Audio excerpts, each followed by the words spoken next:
I see that looks really better. Yeah. Now it doesn't.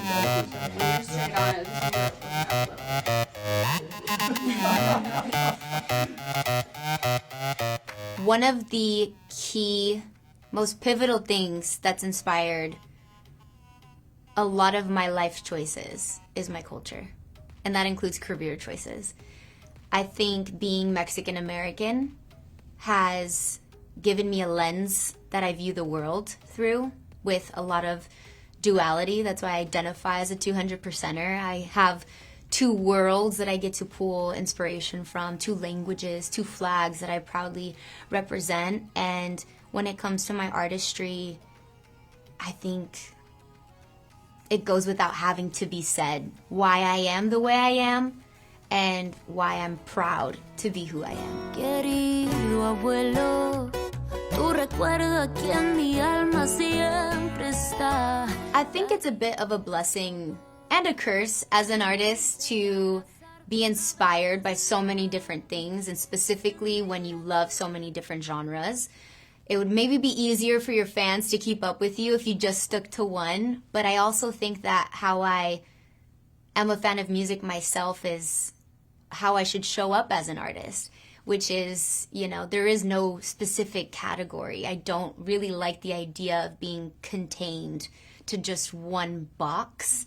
I view life kind of like a canvas, and we have all of these colors. Why not play with all of them? You know, life is not supposed to be in black and white. It's meant to be lived in color. And so when I think of all of the maybe boundaries that existed in the industry then that kind of don't exist as much today when it comes to where our artistry can go, I feel like now's the best time to be an artist, you know? I think being Chicana was such an identity crisis growing up because I was like, what do you mean I'm not Mexican? Like, my primas from Mexico would be like, tú no eres mexicana. And then I'm like, but they tell me I'm Mexican here. And then, you know, it's this constant, like, am I enough? This question of, am I enough? And I think once I fully accepted and embraced that I am who I am, I shouldn't have to give up parts of myself to be accepted anywhere. I should fully embrace myself. It's when it started to feel more like a superpower. And I hope that for future generations, that they feel empowered by their duality, the fact that, you know, si somos de aquí y de allá. And we can be pochos and still be proud of the blood that runs through our veins and the history of our last name. And that it's never too late, actually, to even learn a language. Because maybe I'm pocha at Spanish, but why can't I learn another language on top of that? You know, like, there really are no limits.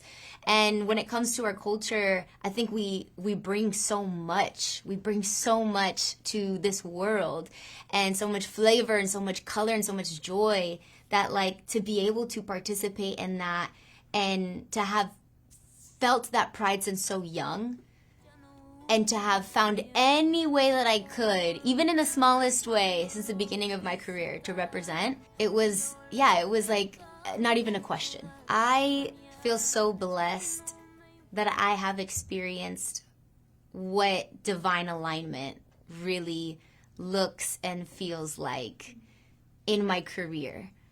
Whether it was being at, you know, alongside so many other amazing women, at the forefront of Mujeres en Reggaeton first, and to be a pocha in that also was wild.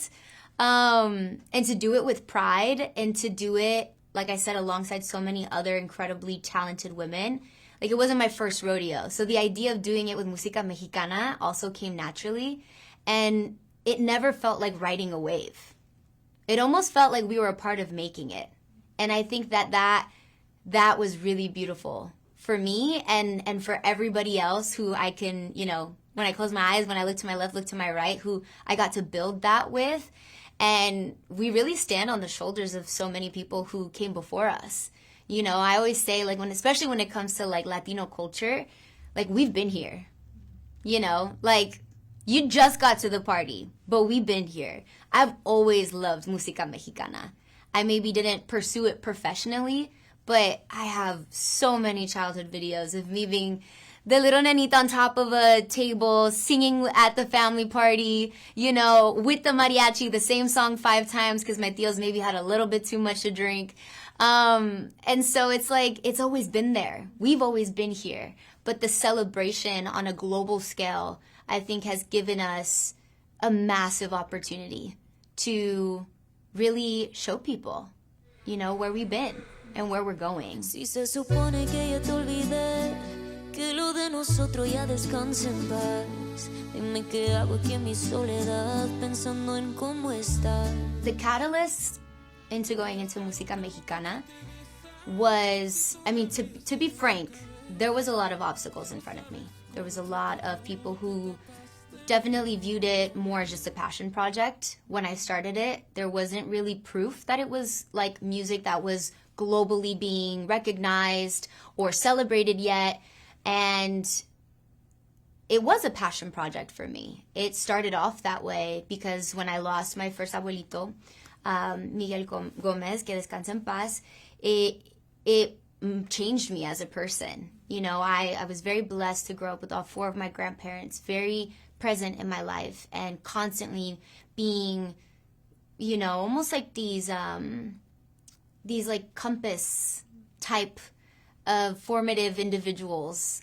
And it just felt like it was finally that moment. It was finally that time. You know, I'd never felt, he's where I get my last name from. I'd never felt that pride as much as I did, knowing that, like, oh, I'm so divinely guided from above now. Like, I really can do this. I should do this. I have to do this. I find it really interesting being an artist and having to navigate what is the people pleasing, because obviously there is an audience and you perform for them. You know, I wouldn't be in the position that I'm in without my fans, without the people who support me. Only they decide where that support begins and ends. I can't decide that for them. But I think it really changed for me when I started giving myself that support, because then it really didn't matter what anybody thought or what anybody had to say. And I realized that is a responsibility I very proudly step into as a young woman, as, you know, a young woman, a part of our community, to kind of show that it's not about making other people happy. It's about doing what makes you happy. And it's the greatest gift that's ever come to me in my artistry, in making these albums, Esquinas and Encuentros, because I found so much within myself that I didn't know, I didn't need to find anywhere else, you know, and it was very healing. I joke about how, like, I almost, like, struck an artery. Like, it bled. It bled so much realness, so much rawness. And again, that was always there. It was always there. Maybe not at the forefront. Maybe that wasn't the person people saw in front of the camera necessarily. But it was in my hustle. It was in my drive. It was in my why. It was in my passion, you know? And so to be able to then bring that into the storytelling, the choice of words, even the tonality, the performance of my vocals, it just felt real. And that was beautiful. Yo por el contrario casi pierdo el alma, pa no sentir tu adiós que me desarma. I very proudly stand on the shoulders of so many incredibly talented, badass women. And the first one that comes to my mind is Selena Quintanilla, because her going into Tejano music, which was a very much male-dominated space and very niche, very specific to a region and a certain audience, in a space where a lot of times we are told, you know, calladita te ves más bonita. I mean, look at her legacy. You know, it speaks for itself. It's forever. And so many of us have legacies.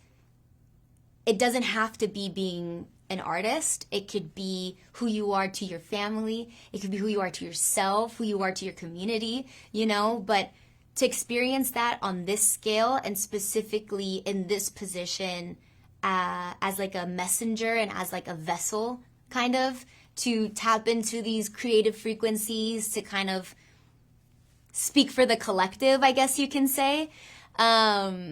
It's so powerful. It's so powerful. And you learn that. You learn that from what's around you. And I saw that in like what my mother was to me and my siblings.